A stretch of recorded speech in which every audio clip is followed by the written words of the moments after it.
गई है। नमस्कार दर्शकों, मैं हूं प्राची और आप देख रहे हैं MNS न्यूज। आइए शुरुआत करते हैं इन प्रमुख खबरों के साथ। लाल सागर में भारतीय जहाज पर हमला, 13 भारतीय सुरक्षित रेस्क्यू, भारत ने जताया कड़ा विरोध। लाल सागर में यमन के तट के पास भारतीय झंडे वाले कर्मशील जहाज MSV फैज नूर औलिया पर हुए हमले के बाद जहाज समुद्र में डूब गया। हालांकि राहत की बात यह है कि जहाज पर सवार सभी 13 भारतीय नागरिकों समेत कुल 14 क्रू मेंबर्स को सुरक्षित रेस्क्यू कर लिया गया है। विदेश मंत्रालय ने इस हमले की कड़ी निंदा करते हुए कहा कि रियाद स्थित भारत दूतावास लगातार स्थिति पर नजर बनाए हुए है और यमन अधिकारियों के साथ मिलकर सभी भारतीयों की सुरक्षा सुनिश्चित कर रहा है।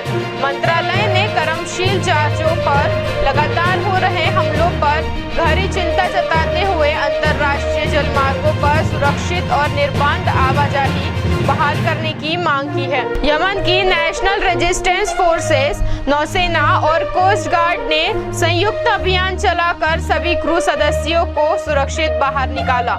यह घटना ऐसे समय में हुई है जब लाल सागर और बाब अल मंदेब जलडमरू मध्य में समुद्री सुरक्षा को लेकर वैश्विक चिंताएं लगातार बढ़ रही हैं। एम्स की रिपोर्ट, आसाराम को अस्पताल में भर्ती करने की जरूरत नहीं है, कई गंभीर बीमारियों का खुलासा।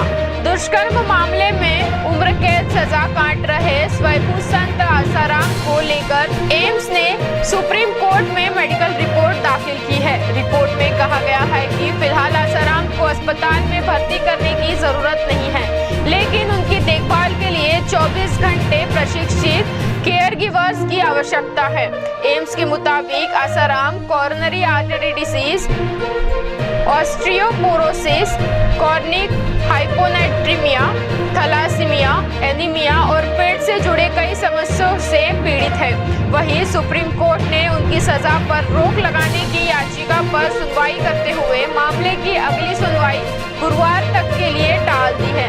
गौरतलब है कि 2013 के नाबालिग से दुष्कर्म मामले में जोधपुर की विशेष पॉस्को अदालत ने 2018 में आसाराम को उम्र कैद की सजा सुनाई थी, जिसे राजस्थान हाई कोर्ट ने भी बरकरार रखा है।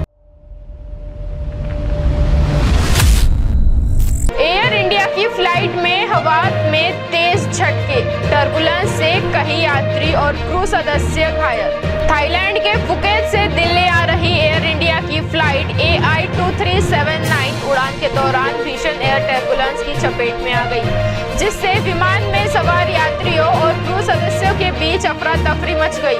फ्लाइट ट्रैकिंग वेबसाइट के मुताबिक तेज हवा के झटके के कारण विमान कुछ समय के लिए करीब 300 फीट नीचे आ गया था।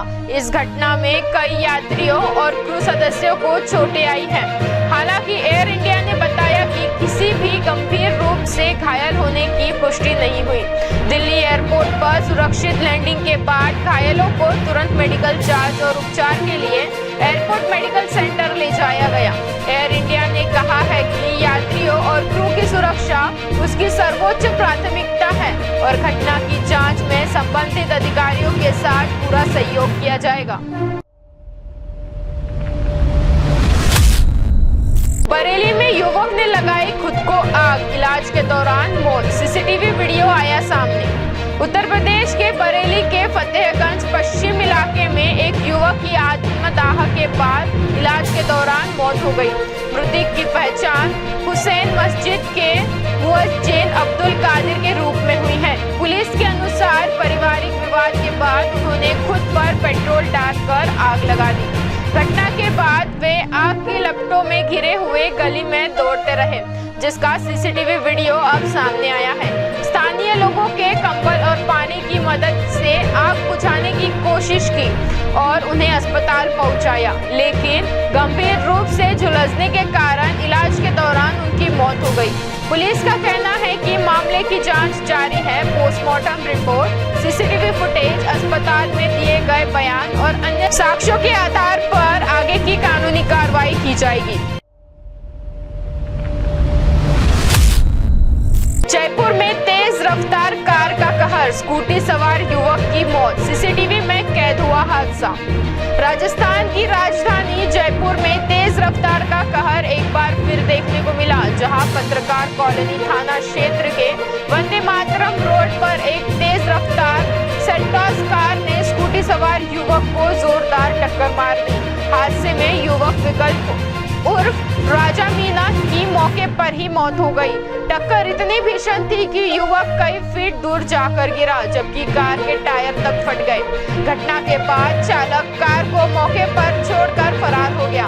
पूरी वारदात पास लगे सीसीटीवी कैमरे में कैद हो गई है, जिसके आधार पर पुलिस फरार चालक की तलाश में जुटी है। इस दर्दनाक हादसे के बाद मृतक के परिवार में मातम पसरा है।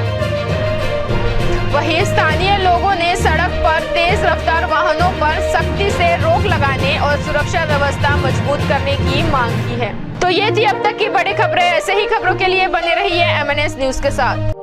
आप देख रहे हैं MNS न्यूज, सच जरूर।